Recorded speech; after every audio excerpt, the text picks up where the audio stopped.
Dans 1 Corinthiens 2,10, Paul écrit: l'esprit sonde tout, même les profondeurs de Dieu. Le mot grec pour sonde est erona, qui fait référence à une investigation approfondie de quelque chose ou de quelqu'un. Dans ce cas, le Saint-Esprit sonde minutieusement les profondeurs de Dieu et les révèle aux croyants.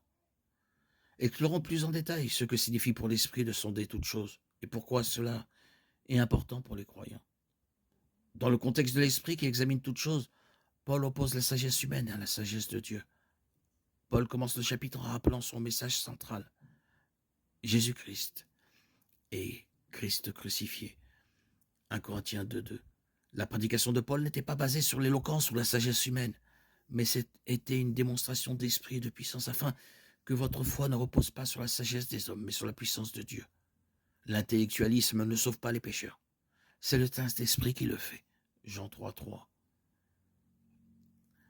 Tite 3,5. La distinction de Paul entre la sagesse divine et la sagesse humaine se poursuit dans la section suivante. 1 Corinthiens 2,6, 16. Les pécheurs qui ont crucifié Jésus ne comprenaient pas leur acte. Luc 23, 34. S'ils l'avaient fait, dit Paul, ils n'auraient pas crucifié le Seigneur de gloire. 1 Corinthiens 2, 8. Nous aussi, nous n'aurions pas compris le message de la croix si l'Esprit ne nous en avait pas révélé le sens. En effet, l'Esprit connaît et sonde les profondeurs de Dieu, les révélant avec grâce aux pécheurs. Le Saint-Esprit sonde toutes choses, y compris les profondeurs de Dieu, parce qu'il est Dieu.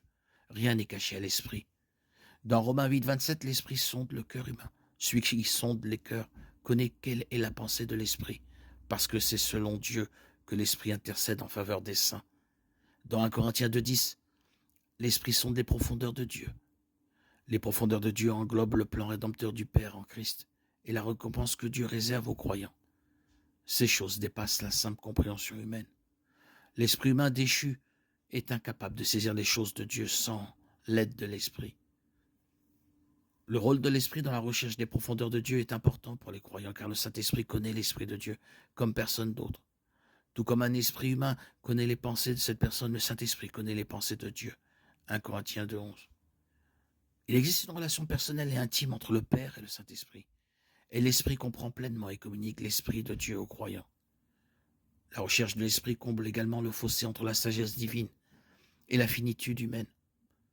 Dans 1 Corinthiens 2, 9, Paul écrit « Ce que l'œil n'a point vu, ce que l'oreille n'a point entendu, et ce qui n'est point monté au cœur de l'homme, ce sont des choses que Dieu a préparées pour ceux qui l'aiment. Mais ces choses ont été révélées aux croyants par le Saint-Esprit. » L'Esprit ouvre nos cœurs et nos esprits pour comprendre les Écritures, nous permettant de faire confiance à la parole de Dieu et de lui obéir. Jean 14, 26. Si l'Esprit n'ouvrait pas les yeux de nos cœurs, la Bible resterait pour nous un livre fermé.